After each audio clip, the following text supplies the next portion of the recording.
Bueno, seguimos aquí en La Brújula por Radio La Luna y ya estamos en contacto con Laura Deriu. Laura, muy buenos días. Hola Mario, ¿cómo estás? Bien. Cambiando el día y el horario. Sí, claro. Pero bueno, podemos charlar un poquito menos comprimido de lo que hubiera sido el viernes, que hubiéramos llegado absolutamente acogotados y con muy poquitos minutos. Sí. Y como el tema merece un desarrollo, porque no es un tema, digamos, que se cayó una botellita de plástico y que estaría mal y que hay que sacarla de un lugar determinado, sino que estamos hablando nada menos que de un proyecto, un megaproyecto, un proyecto gigantesco, que es llevar a la Argentina a una producción de 200 millones de toneladas de granos para dentro de pocos años, 8, 9, 10 años. Se ha elegido prácticamente con consenso unánime de las dos grandes fuerzas mayoritarias de la política, más sectores dominantes del campo argentino, ir en esta línea, que es una línea básicamente cuantitativa, una línea de producir más a través de un modelo fuertemente cuestionado hasta aquí, pero que si avanza sobre mayores terrenos y con mayor cantidad justamente de agrotóxicos y con, en fin, no parece un modelo alentador como para seguirlo y respaldarlo. ¿Qué pensás vos de ese proyecto? Y después vamos a meternos en qué alternativas podríamos pensar. Bueno, principalmente es un proyecto que vos fíjate, ya la presentación ya te genera una cierta duda, ¿no? Porque, por ejemplo, un medio rural, digamos, lo presenta como la ley del Consejo Agroindustrial Argentino y te dice directamente que es la que presentó el plan original para producir o para generar esas inversiones. Pero vos te vas a un diario marcadamente oficialista como Página 12 y te dice que es el proyecto que presentó Gustavo Vélez y el presidente de la Bolsa de Cereales, ¿no? En conjunto con el secretario de Asuntos Estratégicos. Bueno, que es justamente Gustavo Vélez, el secretario de Asuntos Estratégicos. Entonces, ¿cómo en qué quedamos? ¿Es el proyecto de Vélez o es el proyecto del Consejo Agroindustrial? Porque en todos lados se está diciendo que es del Consejo Agroindustrial, que ya sabemos cuáles son los intereses que tienen. O sea, el gobierno no hace más que presentar como propio algo que le lleva a un sector que, tal cual vos lo decís, no solo es un sector que ha tenido ganancias extraordinarias, sino que es uno de los sectores que menos trabajo produce y genera, y esto está en números, porque uno de los ejes de este proyecto es supuestamente la generación de empleo. Claro. Sin embargo, cuando vos te vas a los números, y vamos a hacer un poquito de números, ¿no? El agronegocio en su conjunto, que tiene más de 30 millones de hectáreas producidas, cultivadas, concretamente en puestos de trabajo son 300.000 puestos de trabajo, en 30 millones de hectáreas. El otros sectores que son ya abiertamente... O sea que estamos hablando de un puesto de trabajo cada 100 hectáreas. No, menos, creo. Bueno, hay que sacar, no lo saqué por hectárea, pero... Si son 30 millones, si son 300.000 es el 1%. Ese sería un trabajador cada 100 hectáreas. Uno cada 100, bueno. Y 100 hectáreas es 1 kilómetro cuadrado. Y claro, una hectárea son 10.000 metros cuadrados, sí, está bien. Es 100 hectáreas son 1 kilómetro cuadrado. Quiere decir que esto produce trabajo por cada kilómetro cuadrado, un trabajador. Realmente es un desperdicio de terreno que no se puede creer. Pero comparémoslo con otros sectores productivos, por eso viene interesante ahora la segunda parte. Unidos todos los sectores, por ejemplo, el sector frutícola, el sector hortícola, y no voy a agregar, y te voy a hablar después de otro tema, ¿no?, que también pasó esta semana. Unidos los fruticultores, horticultores y los que producen legumbres en la Argentina, entre los tres, de frutas hay alrededor de 500 y pico mil hectáreas, de huertas 600.000 y de legumbres alrededor de 600.000. Entre los tres sectores, más o menos, suman 1.600.000 hectáreas. ¿Sabes cuánta gente trabaja en 1.600.000 hectáreas? Habíamos dicho que en 30 millones 294.000 puestos, 300.000. No, si hicieras la misma proporción serían 16.000 personas. En 1.600.000 hectáreas trabajan 450.000 personas. Claro, 30 veces más. Claro. Por eso, la primera gran mentira es eso que va a generar puestos de trabajo. Bueno, eso ya sabemos que no es así. Claro. Porque el sector ganadero tampoco genera puestos de trabajo, seamos realistas, ¿no? Esto es el sector de la agroindustria, ya sea el sector forrajero, porque hoy la agroindustria es, fíjate vos, te estoy diciendo que hay 600.000 hectáreas de legumbres, o sea, nada. En la Argentina encontrás legumbres, por ejemplo, encontrás lentejas turcas, lentejas canadienses, y tenés el nivel más bajo del mundo casi de consumo de legumbres en la Argentina. Uh-huh. Eso también es un detalle interesante, ¿no? ¿Por qué no se encargan de fomentar el consumo de legumbres? Si las legumbres sabemos que son una fuente de proteína y que además, combinada con un cereal, obtenés ahí los aminoácidos esenciales que necesitas. O sea, obtener las proteínas que necesitas diariamente. Pero de eso no se ocupan, de eso déjalo de lado eso. Ahora, este proyecto, volvemos al punto inicial. ¿Quién lo impulsa? ¿Vélez o el sector agroindustrial argentino? No, eso lo que pasa es que siempre alguien del poder político lo legitima, pero eso es es ese grupo de poder el que lo está impulsando, porque es ese grupo que mientras a la Argentina le va muy mal, a ellos les va muy bien. Pero exactamente.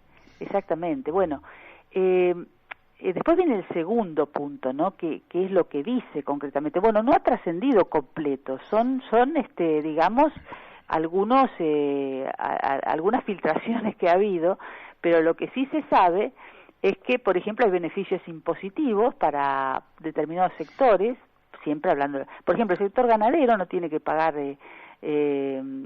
ganancias, se le dan como un changüí de algunos años para no pagar ganancias. No sé quién tiene ese changüí de otro tipo de negocio o actividad comercial, ¿no? Seguramente ninguno. No, creo que no. Hay difieren el IVA en forma anticipada, para o sea, esto tiene que pasar por el Congreso. Eso tiene que pasar por el Congreso, obviamente. Después le eliminan impuestos se habla de insumos en general, se habla de semillas, hace una salvedad y habla de semillas autógamas. Bueno, quiero aclarar, dentro de las autógamas, la soja es autógama, para decirlo, ¿no? Pero bueno, habla de reducción de insumos, menciona la palabra sustentable, pero no dice claramente a qué se refiere, qué quiere decir con sustentable, porque la palabra agroecológico hasta ahora no la vi, y ecológico u orgánico tampoco, acá no aparece, habla de sustentable, serán las llamadas buenas prácticas, o sea, ¿qué sería una buena práctica? Hacer lo que dice el prospecto, no pasarse de la cantidad, por ejemplo, de agrotóxico por hectárea, eso sería una buena práctica, pero eso no es sustentable. Bueno, no es sustentable, claro, porque aparte nadie sabe cuánto agrotóxico admite la tierra. No, lo que se sabe es que ya se vuelcan más de 500.000 millones de litros por año. Es una cosa impresionante cómo se ha incrementado. En proporción también, cada vez se usa más porque cada vez hay más resistencia también. Algunas llamadas malezas son resistentes y se va creando, así como hay resistencia a los antibióticos, esto es muy común verlo también en el cuerpo humano, sí, claro, también en la tierra. Entonces se usa más cantidad y además al aumentarse la frontera agropecuaria también se aumentó la superficie sembrada o cultivada con estos productos que son resistentes a los herbicidas y para eso se hacen transgénicos. O sea, por un lado te dicen que es, por ejemplo, el trigo para resistente a la sequía. Bueno, en realidad es resistente al glufosinato de amonio. Después lo de la sequía, bueno, también le pusieron un gen ahí que viene del girasol y no sé qué bacteria, pero en realidad el objetivo es venderte el paquete completo, empaquetarte con la semilla manipulada genéticamente, combo y el agroquímico, agrotóxico o fitosanitario, como dicen algunos, que en estos casos tanto el maíz, el trigo, la soja, es un herbicida. Y ya sabemos el daño que eso ha causado, o sea, lo hemos hablado infinidad de veces en este programa. Pero después vienen también esos fomentos y esos descuentos o créditos fiscales y reducción de impuestos a la adquisición de fertilizantes, dice orgánicos e inorgánicos. insumos, semillas, y después habla de insumos, pero ¿qué insumos? A ver, los agroquímicos están, y seguramente que están, Mario. Gran parte de lo que se aplica en el agro es importado. Los fertilizantes, muchos son importados. Los agroquímicos también. Entonces, tienen precio dólar. Entonces, como son caros y ahora se están quejando estos sectores, porque es caro, entonces Sí. ahora parece que le van a reducir impuestos para que sean más baratos y para que puedan seguir avanzando con el mismo modelo o profundizando el mismo modelo. O sea, es todo al revés lo que tiene que hacer el mundo. O sea, lo que tienen que hacer es fomentar otro tipo de cultivos. En el caso del trigo, puntualmente, está demostrado, y el que lo demostró es funcionario del gobierno, y esto lo quiero decir, es el ingeniero Cerdá, que tiene la Secretaría de Agroecología. Él demostró en la práctica, como profesional, que se puede cultivar perfectamente el trigo en forma agroecológica, y que además de tener una buena performance y una buena producción por hectárea en kilos, también obtiene otro beneficio, que es el ahorro de dólares en Claro. insumos dolarizados importados, que se usan el trigo no agroecológico. Entonces está demostrado y está ahí, Cerdá. Entonces, ¿cómo hoy en la Argentina se necesita un ministro como Cerdá? Y no como Domínguez. Domínguez, un Burjaile y un Chévere cualquiera, ¿eh? No hay ninguna diferencia. Es cierto que ahora viene a hablar de que el consumo de carne es algo cultural y que... Venga, pero que no venga con esos argumentos ridículos. Es un Burjaile o un Echeverre cualquiera, no hay ninguna diferencia, Mario. Creo que se va, yo creo que va quedando claro para alguna gente, por lo menos, de que las grandes diferencias de modelos, los dos modelos de países de los que se hablaban, que siempre digo hay más de dos modelos posibles, claro, pero que eso cuando vos ves la reacción respecto del diputado Martiarena, que voy a ver si lo puedo entrevistar, porque no importa si la ley era mejor o peor, pero como afectaba los intereses de los bancos, salieron al unísono, juntos y todos y el frente de todos a decir no, eso no se va a tratar en el Congreso, no sea cosa que los bancos se vean afectados. Y en el caso de este modelo productivo, y vos ves una concurrencia de intereses, quizás la única diferencia fuera en el nivel de las retenciones, pero no en pensar, tomarse el laburo de pensar en otro modelo que como modelo alternativo debería ser un modelo que tuviera una enorme transición. Porque el otro problema es, vos tenés mucha tierra fértil en la Argentina, y ¿cuánta gente podría trabajar en actividades agroecológicas? Y si la agroecología podría producir, no solo para el mercado interno, dada la fuerza de nuestra propia tierra y la capacidad productiva que podría llegar a lograrse, sino también para exportar. Pero por supuesto, Mario, eso está probado. Mira, el 99% de lo orgánico certificado producido en la Argentina se exporta. Uh-huh. Argentina exporta productos y de hecho tiene empresas de certificación orgánica de reconocimiento internacional, o como OIA o Argencert, por ejemplo, que además certifican una soja, la única soja agroecológica orgánica que hay en la Argentina, que debe ser el 0,001% de todo lo que se produce en forma de texturizado, de poroto, de harina, o también hay alimentos que se desarrollan, el tofu, por ejemplo, el tofu... ¿Y a dónde se exporta esto? Bueno, hay un mercado interno donde vos encontrás esos productos orgánicos, por ejemplo, los que tienen origen en la soja, pero también tenés un montón de productos, pero te estoy diciendo que el 99% de lo que se produce se exporta, hay un resto que que viene al mercado interno. Uh-huh. De los productos certificados, te digo, que es distinto, porque después tenés productos agroecológicos sobre la base de la agricultura agroecológica que tienen una certificación, digamos, de origen, pero que no pasa por estas empresas, sino que es todo un sistema de gente que está comprometida con este tipo de producción y que es a través de la confianza. Yo, por ejemplo, compro productos agroecológicos provenientes de la huerta a la Unión de Trabajadores de la Tierra, a la UTT, que tiene un polo productivo acá en lo que era la colonia Ramayón, donde 1 hectárea por familia necesitan. para producir y para vivir, y que además le lleva a un montón de lugares en Buenos Aires, capital y Gran Buenos Aires, porque se arman bolsones de productos cosechados en el día, y que, bueno, tienen esa certificación de confianza de los que estamos ahí, o los que hemos estado ahí, o los que sabemos cómo se trabaja. Bueno, eso existe ahora. Este sector, que está clamando desde hace años por una ley de acceso a la tierra, no la tiene.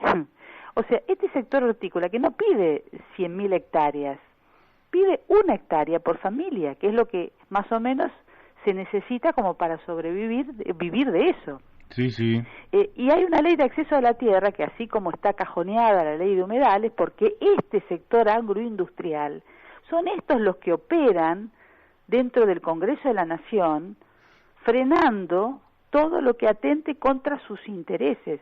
La ley de humedales, el tema de los incendios, el tema de la ley de acceso a la tierra.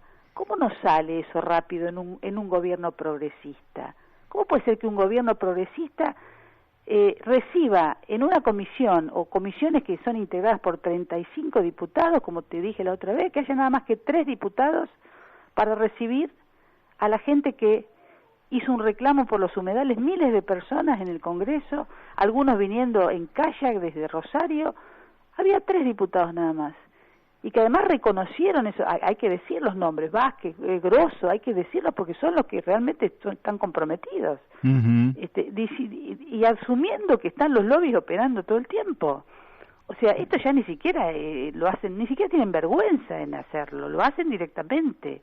Y tienen a sus dignos representantes, que no son los representantes del pueblo, son representantes de minorías, y que la juntan con pala, Mario, porque esto hay que decirlo también. Mira, te voy a tirar unos pequeños datos de algunos que facturan. ¿Y cuánto facturan? Por ejemplo, los Grobo, ¿viste el grupo? Sí, sí, Grobo Copatel. Que él mismo se presentó en su momento, cuando fue el auge de la soja, y él, el rey de la soja, como un sin tierra. Y lo decía como algo gracioso: yo soy un sin tierra. Y sí es cierto, porque ¿sabés qué pasa? Hay muchos de estos grupos que alquilan, decimos cuando nos cortamos con el tiempo, porque si no yo sigo hasta las 10 de la noche. No, tenemos todavía 6 minutos más. Este sin tierra, que se presentaba así en forma graciosa, muchos de estos grupos, vos sabés que alquilan tierra, tienen tierras propias, pero también alquilan. Uh-huh. Y hay mucho sector que sale con la banderita y con los símbolos patrios a hablar de la Argentina y de la República, que tienen la tierra alquilada, que viven de rentas, que al campo lo ven en fotos nada más. Esto también está pasando, ¿eh? Sí, claro, porque, ¿viste? Esto hace años que está pasando. Claro, hay muchas cosas que están pasando y son interesantes empezar a sacarlas a la luz, ¿no? Bueno, porque pero eso tenía que ver, yo te puedo decir que algunos, vos lo sabrás mejor que yo, pero en algunos pueblos, claro, le hacían una oferta tan interesante por alquilar el campo que la gente los alquilaba. Y lógicamente iba perdiendo, por un lado, el hábito de trabajar la tierra, por otro lado iba perdiendo la propia maquinaria, el interés por tener su maquinaria, entonces vendían o dejaban perder sus herramientas y luego iban quedando cada vez más presos del que les alquilaba, porque ellos ya no estaban en condiciones ni con ganas de volver, y entonces los precios de los alquileres de la tierra en un momento habían bajado mucho. Hoy no sé en cuánto están, pero el factor dominante era el que llevaba la oferta, y la tierra, y el dueño de la tierra era simplemente un socio pasivo de una sociedad que debe dar un fruto para alimentar a gente que trabaja y también para alimentar a gente que no trabaja. Sí, y te hago un paréntesis ahí, y el dueño de la tierra, y ahora mismo, en este proyecto incluido, está el tema de los fertilizantes, justamente porque le han hecho pelota a la tierra, vamos a decirlo así. Hasta el INTA ha determinado que hay faltantes de entre un 30 y un 50% de los nutrientes que se han ido en los barcos, con el poroto de soja, China. Uh-huh. Son esas externalidades que nadie midió y que nadie previó, y ahora faltan nutrientes. Entonces, ¿ahora qué tienen que hacer? Fertilizar, porque si no... Entonces el gobierno dice, bueno, vamos a fertilizar, pero son caros los fertilizantes, muchos son importados, entonces vamos a pagarle los impuestos. O sea, esto es como seguir echándole nafta al fuego, porque van a fertilizar y van a seguir haciendo exactamente lo mismo, ¿se entiende?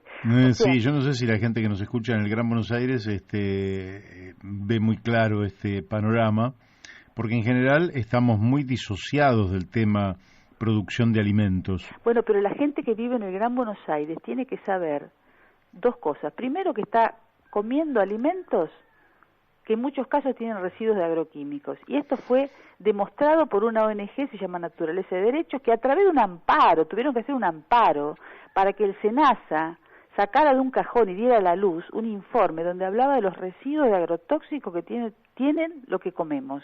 Y eso llegó a los medios y hubo un gran escándalo que duró varias semanas y después otra vez se dejó de hablar del tema. Tiene que saber también, por ejemplo, que si compra algodón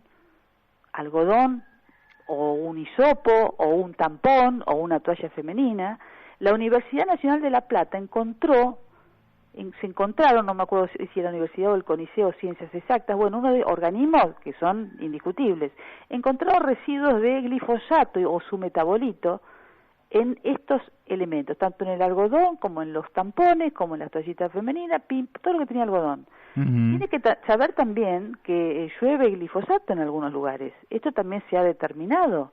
Esto está probado, que en el agua de lluvia pueda encontrarse glifosato o su metabolito. Y en el agua subterránea ni te digo, los vecinos de Lobo, ya lo dijimos en este programa, que se reunieron, porque los organismos del Estado, esto es otro tema, siempre está todo fenómeno para el Estado, ¿viste? Sí. O sea, para los que tienen que controlar nunca pasa nada. Cuando se juntan los vecinos y buscan, encuentran, como encontraron los vecinos de Carlos Casares, arsénico en el agua, se reunieron, movilizaron y lograron tener una planta para retener arsénico, que no es industrial ni clima, no, eso tiene que ver con la estructura geológica de los suelos, pero los agroquímicos no, los agroquímicos son antrópicos, o sea, los metió el hombre en algún momento. En Lobo se encontraron 11 agroquímicos en el agua de consumo, pero ¿quién los encontró? Y los vecinos, que sacaron muestras, las mandaron a la Universidad Nacional de La Plata y encontraron. Acá en Mercedes voló una fábrica de agrotóxicos, Sigma Agro, el 27 de septiembre del 2019, y está todo fenómeno. Y la causa todavía la tiene acá la justicia de la provincia y todavía no pasó al juzgado federal, y te dicen que no, que está todo bien, que no tengan miedo, que el agua está fenómena. Ahora, hay videos de un ex empleado que se hicieron públicos, donde se ve que tiran residuos agroquímicos en la tierra directamente, tenían un zanjón ahí, tiraban los restos que quedaban o los que se vencían, tenían paraquat, glifosato, cualquier cosa tenían. Ahora te hago, porque el tiempo se nos va. ¿Qué hacen los municipios? Porque hay un área que uno... Mario, habilitan. Acá este municipio habilitó a Sigma Agro sin ningún papel, porque eso no lo puede habilitar un municipio si no tiene estudio de impacto ambiental, porque son empresas de tercera categoría, muy peligrosas, como las fábricas de explosivos, como las curtiembres, como las fábricas de baterías que usan plomo. El municipio no puede habilitar algo si no tiene todos los papeles en regla. Y estaba frente a una escuela, ya de por sí, estando frente a una escuela, no puede habilitar eso, de ninguna manera, porque ahí tenés que hacer una ordenanza de excepción para que se puedan instalar en ese lugar. Tenían los bidones arriba de pales de madera, está prohibida la madera, porque cualquier incendio, la madera te imaginas como combustiona. Sí, claro. Tiene que ser todo cemento. Se ven los pales de madera en los videos que hizo este empleado, que fíjate vos qué sospechoso, ¿no? Unos meses antes que volara la empresa. Hay un muerto además. Hay una persona muerta. Entonces te dicen que está todo fenómeno. Pero ¿cómo puede ser que vuelen 200.000 litros de agrotóxico y que no hay contaminación? Está todo bárbaro. ¿Cómo puede ser eso? ¿Que los toman por estúpidos, por idiotas? Bueno, yo creo que hay una gran pasividad porque quizás, salvo en algunos lugares, hay gente en Tandil, por ejemplo, que está resistiendo, gente, vos mencionaste en Lobos. Pero a eso voy, son los vecinos. ¿Dónde está el Estado? ¿Dónde están los organismos que nos representan? ¿Dónde está el artículo 41 y 42 de la Constitución? ¿Dónde está el defensor del pueblo de la nación? No hay. Mientras no lo reclame el Gran Buenos Aires, no creo que el poder político se sienta digamos, conminado a cumplir todo esto. Y no. Porque el Gran Buenos Aires es el que aporta el mayor número de votantes. El Gran Buenos Aires, ¿qué agua? ¿Qué está tomando? ¿Qué está respirando? ¿Qué está todo fenómeno en el Gran Buenos Aires también? No, en absoluto. ¿Qué está comiendo, en absoluto. Además? Pero me parece que todavía no hay una conciencia colectiva, aunque sí hay de manera incipiente esa conciencia. Se está dando, Mario. Sí, se está dando, pero no creo que todavía sea demasiado convocante. Vamos a ver, se está armando una convocatoria para cuando se trate esta ley, que para mí va a ser multitudinaria. Yo estuve en la última movilización, que es para hablar de otro tema, porque fue increíble la cantidad de gente que había, no se puede creer, cuadras y cuadras. Yo no sé si los medios lo mostraron tal cual fue, que fue por la huelga mundial por el clima. Pero sí. no me quiero ir de esto que te decía Grobo Copatel. Te voy a tirar unos 2 o 3 datos de distintos productores, ¿no? Tiene 99.000 hectáreas, ¿no? En el ejercicio anual, esto lo investigó un periodista, por eso son datos que se hicieron públicos, así que en el ejercicio anual, al 30 de junio del 2021, la producción agropecuaria le aportó, ¿sabes cuánto? 10.129 millones. Y el grupo... ¿A quién le aportó eso? A Globocap, a los Globo. Ajá. Dice, a los más de 56.000 millones que facturó el grupo. ¿A vos te parece que estos grupos necesitan que les bajen impuestos? No, en absoluto. Pero tienen una capacidad de lobby sobre el poder político muy importante. Vamos al grupo Duhau. Duhau, 120.000 hectáreas. Y cuando vos vas a ver que hay hasta una empresa, no una empresa, sino un grupo norteamericano que habla sobre las ganancias de estos grupos y que hace una publicación, entonces dice las ganancias que ha tenido este grupo, ¿no? Entonces hace un paneo desde el 2011, fíjate vos, toda la década ganada, hasta el 2018. Bueno, en el 2000 te lo dan dólares y en pesos. Y en pesos. Bueno, en pesos te dice en pesos son en el 2011 345 millones. Sí. Y en el 2018 3.183. 2018 con el dólar. Sí, claro, ellos te lo van haciendo de acuerdo, y bueno, acá te pone área planteada contra... Bueno, pero digamos que los números nos confunden, y por radio, el tiempo se nos fue, mi querida Laura Deriu. Sí, pero no me quiero olvidar de una cosa, que también entra en este tema, Mario, son 30 segundos. Hubo un abejazo en el Congreso. ¿Vos te enteraste? ¿Estos grupos hablan de los apicultores? Digo, porque el abejazo tuvo que ver con no solo lo que está pasando con los agroquímicos, con las colmenas, que se las están destrozando, y cómo lo afecta a ellos este modelo que quieren profundizar, sino también con que le quieren cobrar un canon ahora para ingresar a las provincias. Las provincias se avivaron, Río Negro, Mendoza parece que quiere hacer lo mismo, San Luis, viste que ellos tienen colmenas en varias provincias, entonces quieren cobrarle 300 pesos por colmena. O sea, el sector que realmente debería ser fomentado y protegido, ¿por qué? Porque la polinización es fundamental para generar alimentos y tenemos que cuidar a los polinizadores. No, le quieren cobrar cuidar a las abejas. Ahí van y castigan. Yo creo que, bueno... ¿Cómo te parece? Por eso digo que esto es el mundo al revés. El mundo del revés. Trágico. Bueno, Laura, te tengo que dejar. Te mando un fuerte abrazo y la seguimos en cualquier momento. Listo. Bárbaro. Hemos hablado con Laura Deriu, usted la ha escuchado. Vamos hacia un modelo, a extender un modelo que la verdad es que nos va a llevar a la catástrofe ambiental. Yo no entiendo por qué no hay una reflexión colectiva, por qué el Congreso siempre mira para otro lado. ¿Sabe por qué? No es el Congreso el que mira para otro lado, he dicho mal, son diputados y senadores, y muchos diputados y senadores son fruto de los aportes en las provincias de sectores dominantes que tienen mucha tierra y que justamente se ven beneficiados con este modelo, no les interesan los impactos de mediano y largo plazo, les interesa la rentabilidad de corto plazo. Este modelo es con pocos trabajadores, no le genera conflictos en el trabajo con trabajadores. Entonces, dale que va.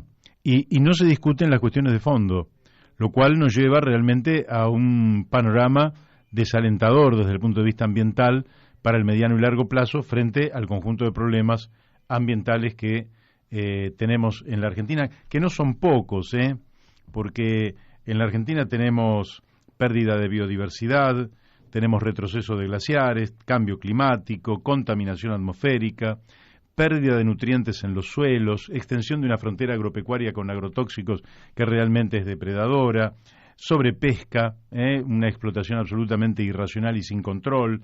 En fin, tenemos un sinnúmero de problemas ambientales sobre los cuales poco se hace.